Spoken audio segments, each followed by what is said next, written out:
Nằm cách trung tâm Hà Nội gần 200 km và 4 tiếng di chuyển bằng ô tô, Mộc Châu từ lâu đã được coi là một trong những điểm đến hấp dẫn nhất ở khu vực miền Bắc, đặc biệt vào mùa hoa mận dịp đầu năm. Mộc Châu có 4 mùa: xuân, hạ, thu, đông, với thời tiết ôn hòa, quanh năm có hoa trái.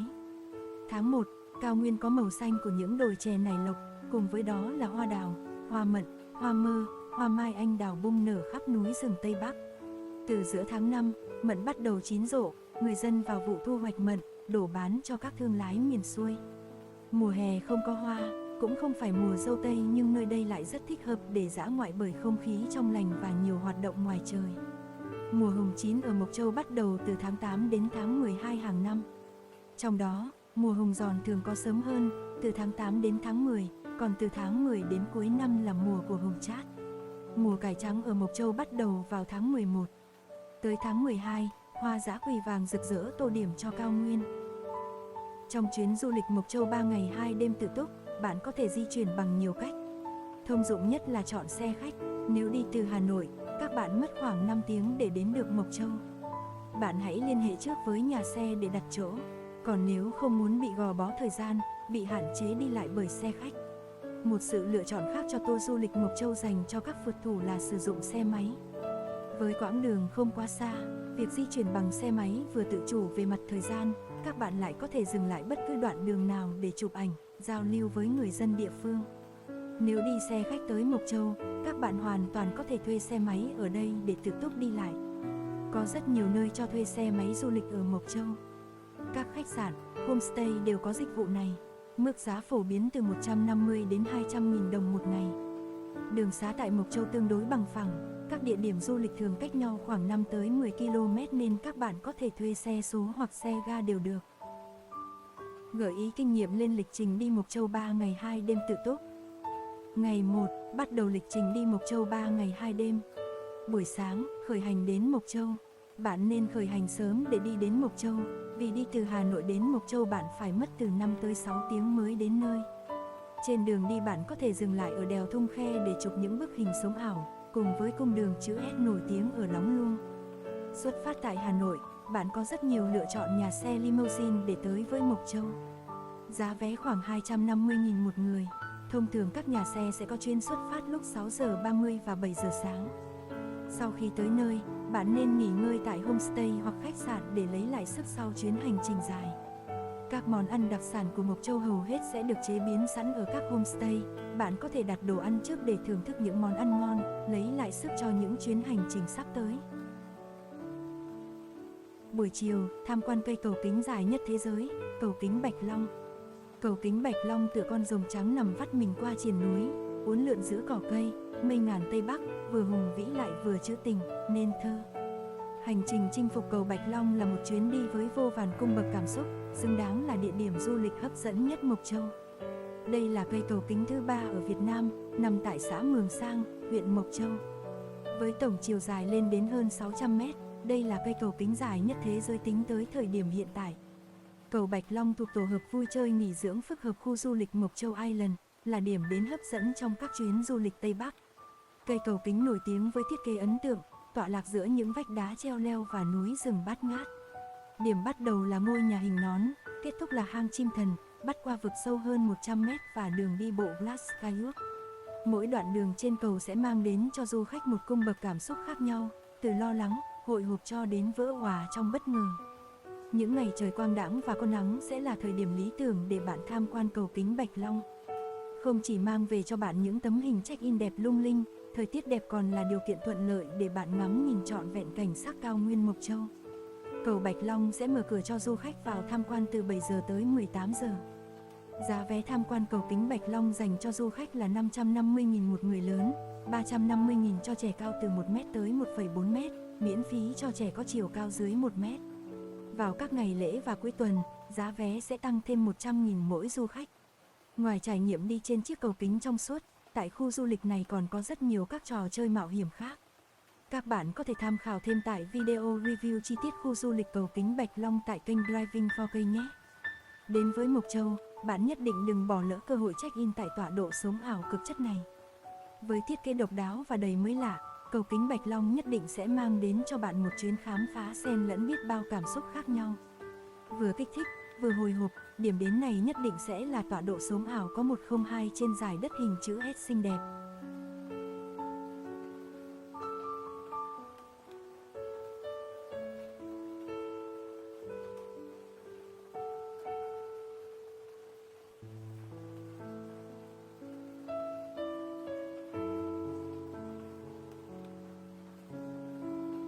Buổi tối bạn có thể đi dạo, uống cà phê và vui chơi tại chợ đêm Mộc Châu.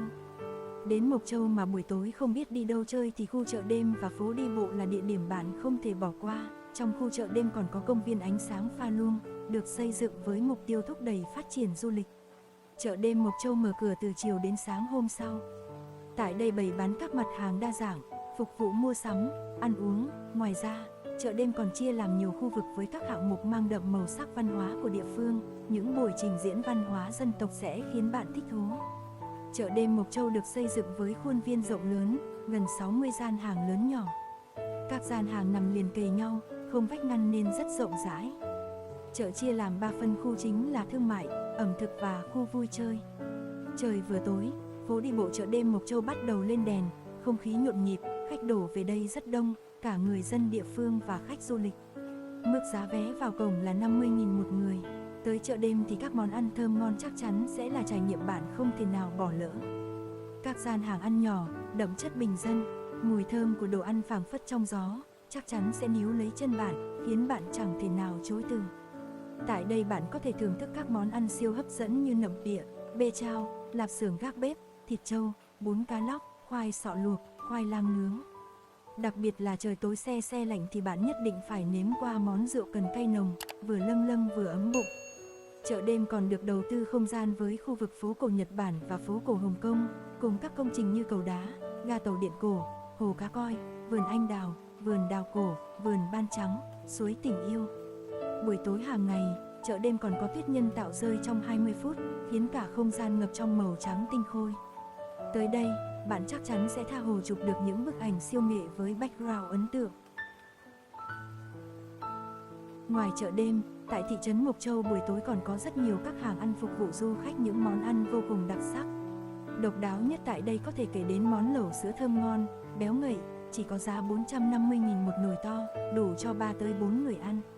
Giữa không gian mát lạnh của vùng núi cao, khi sương mù giăng phủ khắp thị trấn, liệu còn gì tuyệt vời hơn thưởng thức một nồi lẩu nóng hổi. Trong làn hơi nước như hòa vào xương, ta sẽ phát hiện ra sự kết hợp bất ngờ giữa thịt bò, đậu phụ với sữa tươi. Lẩu sữa tươi Mộc Châu cũng như các loại lẩu khác, nước dùng được ninh từ xương và các loại rau củ. Sau đó, một lượng sữa vừa phải được thêm vào sao cho có đủ màu trắng sữa, và vị thơm dịu ngấm đủ vào thịt. Khi lẩu bắt đầu sôi, lớp sữa phía trên bắt đầu đóng váng, có vị béo, khiến lẩu như một nồi cháo xay nhuyễn. Đây cũng là lúc phần nước lẩu ngon nhất, nước dùng thanh vị sữa, ngọt mùi xương, nóng hổi. Đồ nhúng lẩu bao gồm thịt gà, bò, sườn sụn và đậu. Riêng thịt bò, bạn hãy nhúng ở lớp nước phía trên do có nhiều sữa hơn, khi chỉ vừa đủ chín thì ăn luôn, để thịt mềm và thấm vị sữa. Nếu đã chót yêu vẻ đẹp của hoa mận Mộc Châu, bạn cũng nên uống kèm rượu mận, rượu mơ để thưởng thức hương vị Mộc Châu trọn vẹn. Ngày 2, tham quan các khu vườn nông sản tươi mát của Mộc Châu. Buổi sáng, vào vườn hái mận, hái hồng và ngắm nhìn các đồi chè xanh tươi ngút ngàn. Cứ mỗi tháng 5, tháng 6 hàng năm, vào mùa mận chín, du khách khắp nơi đổ về những khu vườn mận trĩu quả để khám phá và trải nghiệm hái những trái mận đỏ hồng, thơm ngon. Tuy nhiên, vào dịp 30 tháng 4, một số vườn tại Mộc Châu mận bắt đầu chín và du khách có thể vào thu hoạch những mẻ quả đầu mùa. Được mệnh danh là Đà Lạt của Tây Bắc, bất cứ thời điểm nào trong năm Mộc Châu cũng có những nét riêng, như một nàng thơ trữ tình hấp dẫn và níu chân du khách. Nếu tháng 1 du xuân Mộc Châu ngập tràn mùa hoa đào, hoa mận trắng cả núi đồi, tháng 4 đến Mộc Châu để check-in những cung đường xanh mướt của đồi chè, thì thời điểm này đến với Mộc Châu không thể bỏ lỡ hoạt động hái mận. Đặc biệt, thung lũng mận Nà Ca được xem là vựa mận lớn nhất ở cao nguyên xinh đẹp này. Bởi nơi đây với hơn 100 hecta mận bạt ngàn xa ngút tầm mắt. Những vườn mận xanh phủ kín các sườn đồi, đường đi vào thung lũng mận Nà Ca quanh co, khúc khửu, chật hẹp nhưng tới nơi du khách sẽ ngỡ ngàng và trầm trồ bởi sự bao la của những vườn mận và khung cảnh tuyệt vời. Khi ghé thăm nơi này, du khách vừa được ngắm nhìn thiên nhiên tươi đẹp của núi rừng Tây Bắc, vừa được hít thở bầu không khí trong lành, chiêm ngưỡng những trái mận lấp ló sau chiếc lá xanh, tự tay hái những trái mận căng mọng. Với giá vé 30.000 đồng một người, bạn sẽ được những người bản địa chỉ đường vào tham quan vườn mận. Bạn sẽ được trải nghiệm hái mận rất độc đáo và hấp dẫn, được hóa thành những chàng trai cô gái bản, đeo chiếc hù ở sau lưng, hái từng trái mận còn nguyên lớp phấn trắng và thưởng thức chúng ngay tại vườn đem tới cảm giác rất tuyệt vời. Ngoài thung lũng Nà Ca, bạn có thể đến các địa điểm khác như bản Ba Phách, bản Ba Khen, khu vực nông trường, đường vào Ngũ Động Bản Ôn để thưởng thức trái ngon ngay tại vườn, chụp ảnh check-in, tự tay chọn lựa từng trái mận để đem về làm quà sau chuyến đi.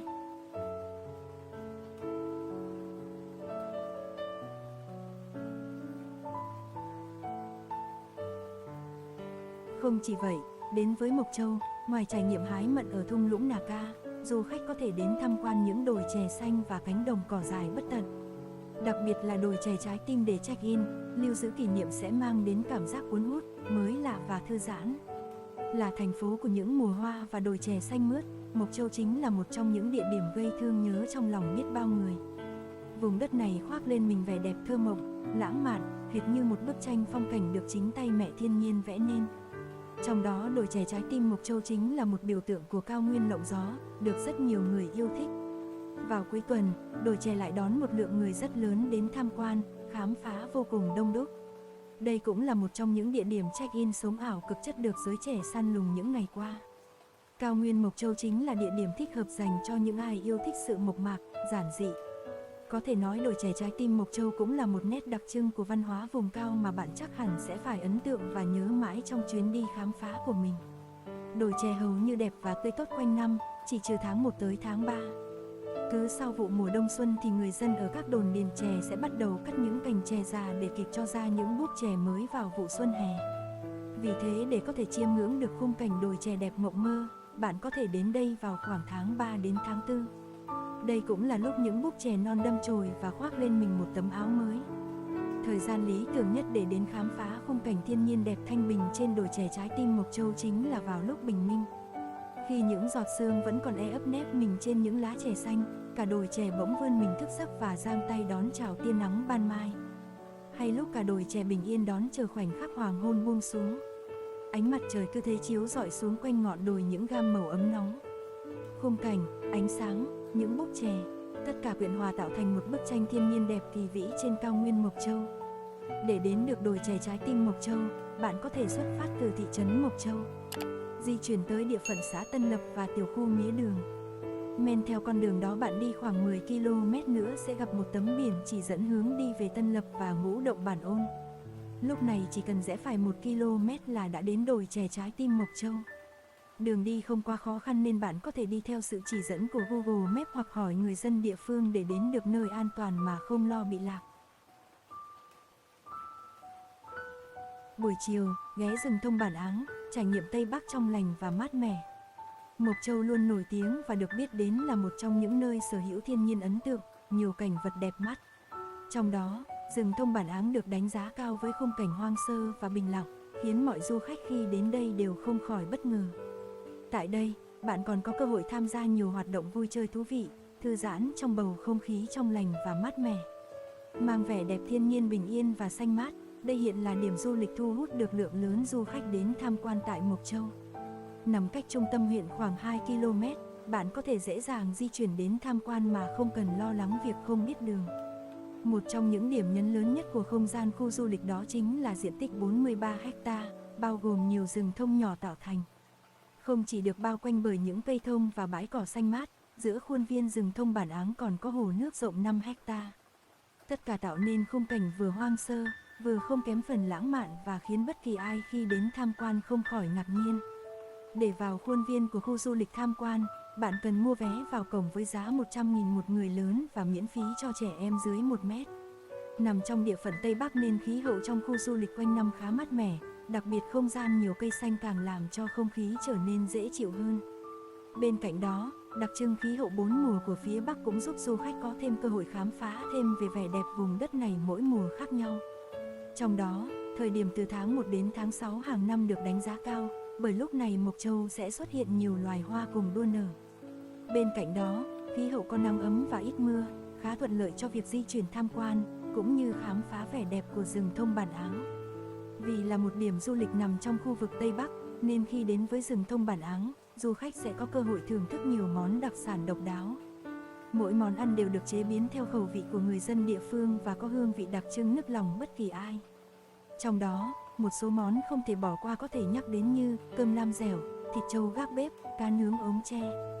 Khách du lịch có thể lựa chọn thưởng thức các món ăn tại các hàng quán trên đường đến điểm du lịch, hoặc đến các nhà hàng trong khuôn viên rừng thông để nạp năng lượng sau một ngày vui chơi, ngắm nhìn cảnh vật tại đây. Ngoài ra, để có được những trải nghiệm đáng nhớ và thú vị, du khách cần biết thêm một số lưu ý nhất định dưới đây. Hãy lựa chọn trang phục mà mình yêu thích để thoải mái check-in khi đến đây, vì mọi góc ở rừng thông bạn đều dễ dàng có được những tấm ảnh sống ảo tuyệt đẹp cho mình. Nếu cắm trại qua đêm tại vườn thông, du khách nên mang theo quần áo giữ ấm, mũ len, găng tay. Bởi về chiều tối nhiệt độ sẽ giảm xuống và không khí sẽ trở nên se lạnh. Khi mua giá vé vào tham quan rừng thông sẽ không bao gồm dịch vụ đạp vịt và đến vườn dâu, nên bạn cần trả riêng 2 khoản chi phí này nếu muốn trải nghiệm. Tại đây có các bungalow phục vụ du khách nghỉ lại qua đêm với giá từ 400.000 tới 3 triệu đồng. Nếu có nhu cầu, các bạn nên đặt trước để đảm bảo còn phòng. Tuyệt đối không tự ý xả rác trong quá trình tham quan hoặc cắm trại.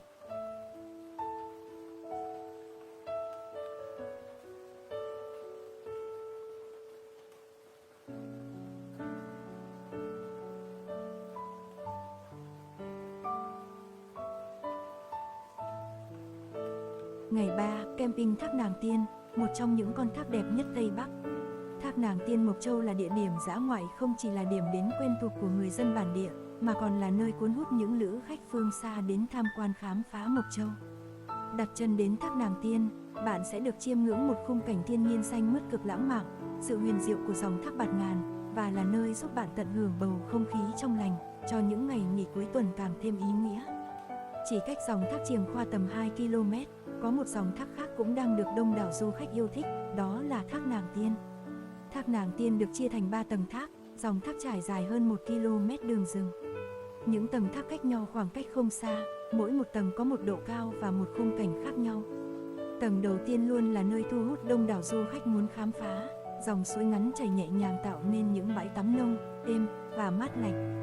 Đây là nơi mà du khách thường tắm và ngâm mình ở tầng thác này. Thác Nàng Tiên được các du khách mê khám phá ưa thích bởi còn giữ được khung cảnh nguyên sơ và tự nhiên nhất, do đó con đường chinh phục ngọn thác này khá hiểm trở. Nhưng với một khung cảnh tựa thiên đường, nhiều du khách vẫn cố gắng chinh phục để có những góc sống ảo thật xịn. Để tham quan khu vực thác nước Nàng Tiên, du khách sẽ phải mua vé tham quan vui chơi với giá là 30.000 một người. Tiền vé đã bao gồm toàn bộ phí tham quan khu du lịch, tắm suối. Ngoài ra, bạn còn có thể tự chuẩn bị thức ăn đồ uống trước khi đặt chân đến địa điểm du lịch thú vị này nữa đấy. Thời tiết tại Thác Nàng Tiên thì vô cùng trong lành và mát mẻ bởi dòng nước xối xả từ trên cao tung bọt trắng xóa. Được bao bọc bởi một khung rừng xanh mát, ngọn Thác Nàng Tiên hờ hững, nhẹ nhàng len lỏi qua từng kẽ đá, tạo nên một bức tranh thiên nhiên hoàn hảo với những mảng màu nổi bật và những âm thanh thác chảy vang vọng cả núi rừng. Đặt chân đến khu du lịch này, bạn như bước vào một khu vườn thần tiên, tự do hít thở bầu không khí trong lành và không gian tĩnh lặng, xa xa tiếng suối chảy róc rách, hòa cùng tiếng chim chóc líu lo. Chỉ cần lựa chọn một địa điểm thích hợp, ngắm nhìn cảnh quan và thả hồn với thiên nhiên mây ngàn nơi rừng núi sẽ khiến tâm hồn ta thêm thư thái. Ngoài việc tận hưởng không gian huyền diệu của dòng thác, du khách có thể tham gia những hoạt động hấp dẫn mang tính khám phá, phiêu lưu và mạo hiểm. Bạn có thể cùng bạn bè bơi lội, chèo bè ra tắm thác, vì vậy đừng quên mang theo quần áo khô để thay nhé. Những ngày hè nóng bức là lúc dòng thác đón một lượng khách lớn. Nơi đây như trở thành một hồ bơi tự nhiên giúp du khách giải nhiệt, cùng bạn bè và gia đình ngâm mình dưới dòng nước trong veo, hay để dòng thác massage cho bạn để tận hưởng không gian vô cùng thư giãn và bình yên. Tuy nhiên, hãy nhớ rằng đây là một dòng thác tự nhiên, nên việc bơi lội tại đây sẽ khác rất nhiều với việc bơi tại bể bơi. Vì vậy, nếu không tự tin vào khả năng của mình, bạn hãy lựa chọn trải nghiệm nhẹ nhàng hơn là cùng bạn bè tạo dáng để chụp những bức ảnh thật xịn sò. Và cùng nhau tận hưởng không gian rất chill mà chẳng bao giờ có được tại thành thị đông đúc. Theo kinh nghiệm du lịch Thác Nàng Tiên, trong hành trình khám phá thác nước, bạn nên chuẩn bị theo một ít đồ ăn thức uống, để tổ chức những buổi tiệc ngoài trời tại những khu vực bằng phẳng gần thác nước. Hãy một lần trải nghiệm cảm giác bình yên và lý thú khi cùng bạn bè tận hưởng không gian tại khu du lịch. Chuyến du lịch Mộc Châu của bạn sẽ trọn vẹn hơn khi được thưởng thức những món ngon nức tiếng, mang đậm hương vị của núi rừng Tây Bắc. Với những nguyên liệu tươi ngon và cách chế biến đặc trưng của miền rừng núi sẽ khiến bạn khó mà quên như cơm lam, rau rừng, gà đồi hấp, lợn mán quay, thịt xiên nướng, được mua sẵn tại các nhà hàng dọc đường đi. Và đừng quên mang theo những lon nước uống để ngâm xuống dòng nước mát lạnh của thác Nàng Tiên. Hứa hẹn đây sẽ là một trong những trải nghiệm đáng nhớ nhất của bạn khi tới với Mộc Châu. Tuy nhiên, quan trọng nhất là hãy mang tất cả rác của mình về sau khi vui chơi tại đây nhé.